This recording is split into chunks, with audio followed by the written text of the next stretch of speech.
నమస్కారం. ఈరోజు మనం కొంచెం క్లిష్టమైన ఆసక్తికరమైన విషయం చర్చిద్దాం. అమెరికా భారత్ మధ్య వాణిజ్యం విషయంలో అక్కడక్కడ కొన్ని మాటలు వినిపిస్తున్నాయి కదా.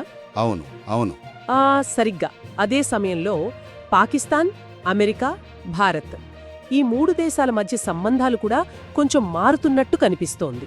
నిజమే. ముఖ్యంగా పాకిస్తాన్ ప్రధాని షహబాజ్ షరీఫ్ ఐక్యరాజ్య సమితిలో చేసిన కొన్ని వ్యాఖ్యలు, ఆ తర్వాత వైట్ హౌస్లో జరిగిన ఓ మీటింగ్, ఇవి చాలా ప్రశ్నలు లేవనెత్తుతున్నాయి. అవును, వాటి గురించే మనం ఈరోజు కొంచెం లోతుగా మాట్లాడుకుందాం. అసలు ఏం జరుగుతోంది, తెర వెనుక కథ ఏంటి అని తెలుసుకునే ప్రయత్నం చేద్దాం. తప్పకుండా. ఎందుకంటే పైకి కనిపించే ప్రకటనల కన్నా ఒక్కోసారి ఆ జరగనివ్వని చర్చలు, ఆ రహస్య సమావేశాలు ఎక్కువ ప్రభావం చూపుతాయి. కరెక్ట్. సరే, ముందుగా యుఎన్జిఏ అంటే ఐక్యరాజ్య సమితి సర్వసభ్య సమావేశంలో షహబాజ్ షరీఫ్ అన్న మాటల దగ్గర మొదలు పెడదాం. ఆయన డొనాల్డ్ ట్రంప్ను నోబెల్ శాంతి బహుమతికి నామినేట్ చేస్తున్నా అనడం, ఇది కాస్త పెద్ద విషయమే కదా. నిజంగా చాలా పెద్ద విషయమే. అందరూ ఆశ్చర్యపోయారు. దానికి ఆయన చెప్పిన కారణం ఇంకా ఆసక్తికరం. ఏంటది? అదే, భారత్తో సరిహద్దుల్లో ఉద్రిక్తతలు పెరిగాయి కదా. అప్పుడు ఆపరేషన్ సింధూర్ సమయంలో, అంటే ఆ కాల్పులు అవి జరిగినప్పుడు అవును, ట్రంప్ గారు జోక్యం చేసుకుంటేనే మేం కాల్పుల విరమణకు ఒప్పుకున్నామని షరీఫ్ అన్నారు. లేకపోతే యుద్ధం వచ్చేసేదట.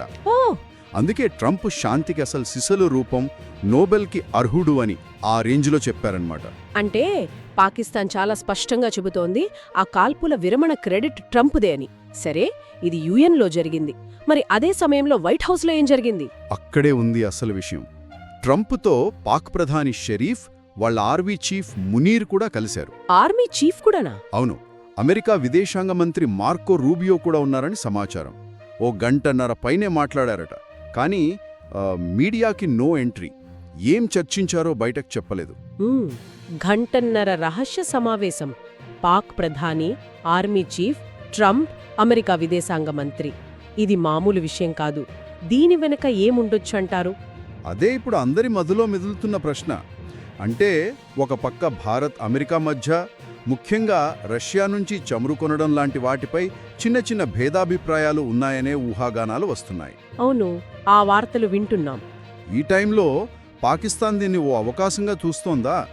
అమెరికాకు మళ్లీ దగ్గరవడానికి ప్రయత్నించి భారత్పై ఏదైనా ఒత్తిడి తేవాలని చూస్తోందా అని అనుమానించాల్సి వస్తోంది.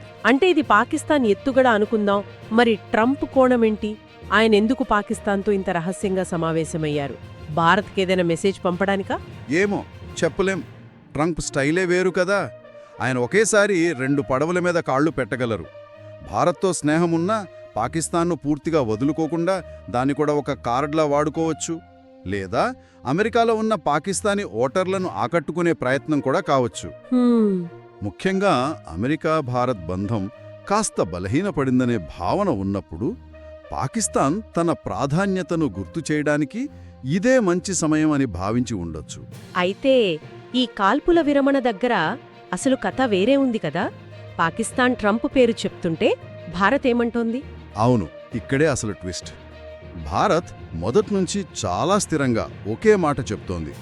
పాకిస్తాన్ ఆర్మీ వాళ్ళ ఉన్నతాధికారులు మమ్మల్ని అడిగారు, ప్లీజ్ కాల్పులు ఆపండి అని. వాళ్ళ రిక్వెస్ట్ మీదే మేము ఆపాం.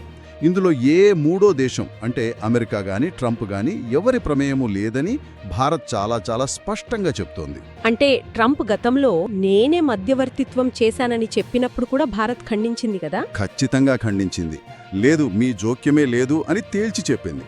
కాబట్టి ఒకే సంఘటన, కానీ 2 దేశాలు పూర్తి భిన్నమైన కథనాలు చెబుతున్నాయి. ఇది నిజానిజాల కంటే కూడా తమ రాజకీయ ప్రయోజనాల కోసం కథనాన్ని ఎలా వాడుకుంటున్నారనే దానికి నిదర్శనం అన్నమాట.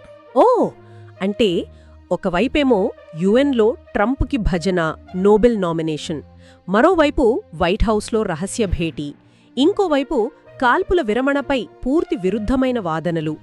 ఇదంతా చూస్తుంటే ఈ రీజియన్లో, ముఖ్యంగా అమెరికా, భారత్, పాక్ ట్రయాంగిల్లో ఏదో జరుగుతోంది అనిపిస్తోంది. ఖచ్చితంగా సమీకరణాలు మారుతున్నాయి. దీని ప్రాముఖ్యత చాలా ఉంది. 1, అమెరికా భారత్ మధ్య చిన్న గ్యాప్ వచ్చినా పాకిస్తాన్ దాన్ని ఫిల్ చేయడానికి రెడీగా ఉంటుందని అర్థమవుతోంది. అవును. 2, అంతర్జాతీయ వేదికలని దేశాలు తమ ఇమేజ్ బిల్డింగ్ కోసం, దౌత్యపరమైన ఎత్తుగడల కోసం ఎలా వాడుకుంటాయో తెలుస్తోంది. 3. అమెరికా లాంటి పెద్దన్న పాత్ర పోషించే దేశాలు చిన్న దేశాలతో సంబంధాలని ఎలా బ్యాలెన్స్ చేస్తాయో, దాని ప్రభావం ప్రాంతీయంగా ఎలా ఉంటుందో కూడా చూడాలి. సరే, ఒక్కసారి మనం ఇప్పటిదాకా చర్చించినవి గుర్తు చేసుకుంటే, పాక్ ప్రధాని యుఎన్లో ట్రంప్ను ప్రశంసించడం, కాల్పుల విరమణ ఘనత ఆయనకే ఇవ్వడం, వైట్ హౌస్లో కీలక భేటీ, భారత్ మాత్రం దీన్నంతా కొట్టిపారేయడం, ఇవన్నీ చూశాం. నిజమే. ఇవన్నీ కలిపి చూస్తే అంతర్జాతీయ సంబంధాలు ఎప్పుడూ పైకి కనిపించినంత సరళంగా ఉండవు అని మరోసారి రుజువవుతోంది. ప్రతి మాటకు, ప్రతి సమావేశానికి వెనుక లెక్కలేనన్ని వ్యూహాలు, ప్రయోజనాలు ఉంటాయి. మరి ఫైనల్గా ఏం చెప్పచ్చు? ఇవన్నీ తాత్కాలిక రాజకీయ ఎత్తుగడలా, లేక దీర్ఘకాలంలో ఈ ప్రాంతంలో సంబంధాలు మారబోతున్నాయని దానికి సూచనలా? అసలు ఈ బహిరంగ ప్రకటనలకు, తెరవెనుక మంతనాలకు మధ్య ఉన్న గ్యాప్ని ఎలా అర్థం చేసుకోవాలి? రాబోయే రోజుల్లో ఏం జరగబోతోనో చూడాలి. ఇది ఖచ్చితంగా మనం గమనిస్తూ ఉండాల్సిన విషయం. అవును, నిశితంగా గమనించాలి. ఎందుకంటే ఈ పరిణామాలు మొత్తం దక్షిణాసియా రాజకీయాలపై ప్రభావం చూపే అవకాశం ఉంది.